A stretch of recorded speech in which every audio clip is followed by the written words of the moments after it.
everybody, it's Meredith Miller with Inner Integration. Today, the message I want to bring to you is, why do you want to see the good in the abuser, and why is that so dangerous? So I want to share with you some of these statements that I hear oftentimes from clients when the victim is defending the abuser. They'll say things like, well, I know he or she did blah, blah, blah to me, but I still love him or her, or I still miss him or her because maybe they left, right? Or I know he or she has a good side too, or none of us are perfect and we all make mistakes, or isn't it the spiritual thing to do? Isn't it the Christian thing to do? Isn't it the fill in the blank thing to do to see a person's good side and forgive them for those trespasses and focus on the good in a person, right? I mean, all of these things sound noble. They sound like the right thing to do. They sound like the spiritual thing to do, the Christian thing to do. But the reality is that when you're in an abusive relationship, all of the normal rules do not apply. And these phrases are signs of the Stockholm syndrome. They're signs of the trauma bond. So what happens? Well, I did a video on the Stockholm syndrome about 1.5 years ago. I'm going to put the link in the video description below if you want to watch that. It goes into the 4 criteria that end up causing the Stockholm syndrome. The one that I'm going to focus on in this video today are the acts of kindness, or rather the perceived acts of kindness that the victim perceives in the abuser, right? So here's some acts that could be interpreted as kindness. Maybe the person hugs you after basically telling you that you're a worthless piece of shit and making you cry, and then they hug you and tell you that, you know, it's all right and you can just try a little harder and you'll figure it out, or, and, you know, they just know that you're trying the best. Or maybe it's the other way where they hurt you, they call you worthless piece of shit, and then they hug you and they're like, I'm so sorry, I didn't mean any of that, I'm just stressed out and just blah, blah, blah. And it appears to be this act of kindness that they hugged you. Or maybe like they're like raging and terrifying you, and then they take off for a while and just disappear. And then they show up like with your favorite dessert or your favorite sandwich or your favorite beer or bottle of wine or something. And it appears like an act of kindness. Or maybe they call you a whore for the way that you're wearing your makeup or the outfit that you're wearing, and they're putting you down, and then all of a sudden they start kissing you and want to have sex with you. Seems like they're trying to be intimate, but they just said all that stuff to you. Or maybe they treat you like shit, and then they go to church and they come back and they tell you, you know, what a deep conversation that they had with God, right? Or maybe they treat you like shit, and then they go and they do that thing that like you've been asking them to do for months, or they promised to do for months, and they finally like do that thing, you know, like right after treating you like crap. Or maybe, you know, they treat you like shit and then deposit money into your bank account, or go buy you some kind of gift. Or maybe they ignore you and give you the silent treatment for a whole week. And then suddenly they show up and they're talking about taking you on vacation, all expenses paid. Or maybe they're like abusing you, and then they have all these words of softness and tenderness, and they want to cuddle you and they want to get you all this stuff that you like and say to you all these things that they know you want to hear. Or maybe they even admit to you, their act of kindness is admitting to you that they have a problem and saying they want to get help, but of course they never followed through with that, right? So this is all used as a form of manipulation. These are just some examples of how confusing it could be. You know, how they manipulate you to keep you stuck in the trauma bond, the Stockholm syndrome, the cognitive dissonance, by using these perceived acts of kindness. So why are these so dangerous? I did a video maybe a couple months ago on the dangers of love bombing, the dangers of idealization. I'm going to put that link below the video too. The reason why these acts of kindness, although they appear to be noble, they appear to be good things, they appear to be good signs, they cause a false hope they cause this false hope that maybe this person is actually good inside, or maybe this person means well, or maybe they're not so bad after all, or maybe they can change after all. Maybe one day they'll just be that good side that you see in them. It's really important to remember, just because that person isn't abusing you in this moment does not mean that they love you. Or like the abuse and then the temporary reprieve from the abuse in that moment, that does not equal love. And it's really, really important to remember that.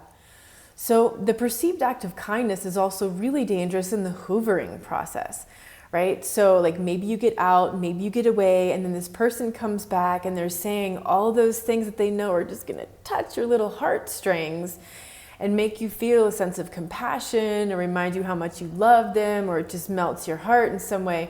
Some of them do that. Maybe they even like go out of their way with words and gifts and acts and put on this whole big show to make you feel special and appreciated and heard and valued.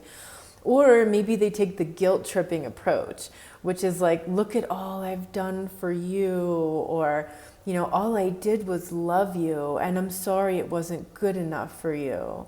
Crocodile tears, that kind of stuff. So, the reality is this is used as a manipulation tactic. It's used to suck you back in. When they know that you're getting away, or they sense that you're on to them and you're gonna get away, that's when they really turn up these fake acts of kindness so that you perceive that they actually care about you, but really it's Lucy and Charlie Brown and that fucking football, and Charlie's never gonna get to kick that football because Lucy's always gonna rip it out from under him. And that's how the game goes, right? So another dangerous rationale that I hear, is giving the person this benefit of the doubt. Well, he or she had a bad childhood too. That is never a pass. A lot of us had shitty childhoods and we didn't choose to grow up and abuse people, right? So don't feel pity for people who had a bad childhood and then use that as a card to treat you like crap and then justify it. Like, that is not a pass. Having been abused is never an excuse to abuse somebody else. They're making a choice to do that of their own free will now as an adult. They're making a choice to do that. And if you aren't really sure sometimes, like, are they really aware of what they're doing? Or maybe they're just this innocent, hurt little boy or girl.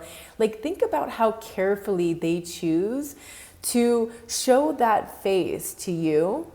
And then when they're out in public and in front of people that they want to manage their impression around, like, they have this whole other face and persona.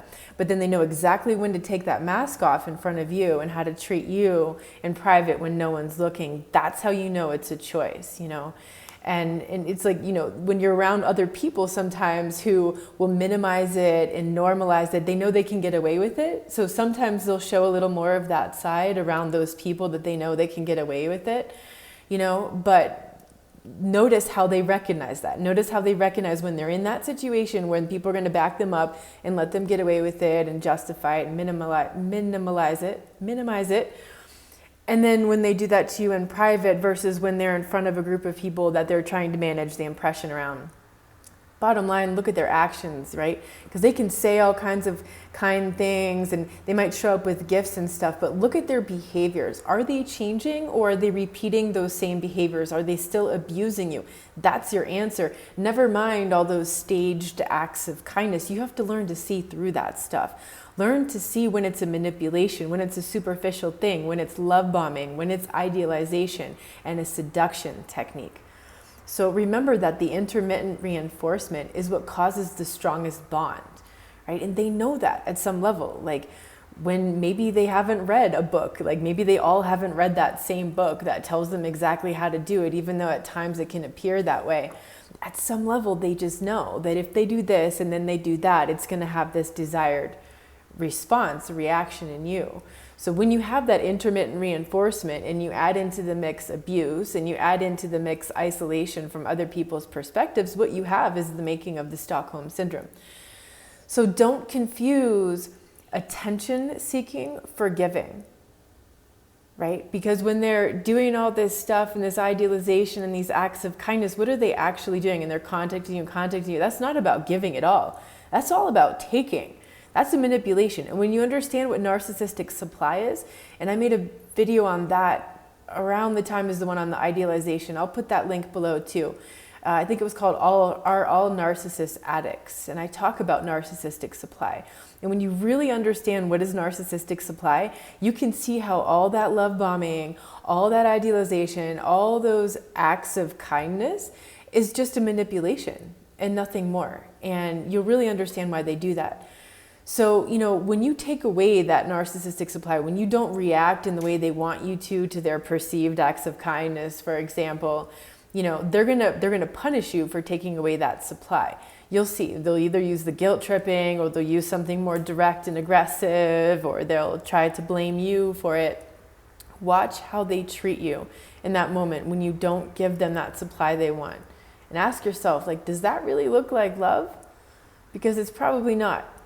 They love what they're getting from you. They love that you're giving them the narcissistic supply, but when you stop giving them that narcissistic supply, which you are just a conduit for, and you're like an interchangeable object to them for that supply, they will drop you so fast, they will hurt you so fast and move on to someone else who's going to give them that supply, right? That just shows you how meaningless you as a person are to them. They don't see you as a person, they see you as an appliance, they see you as an object.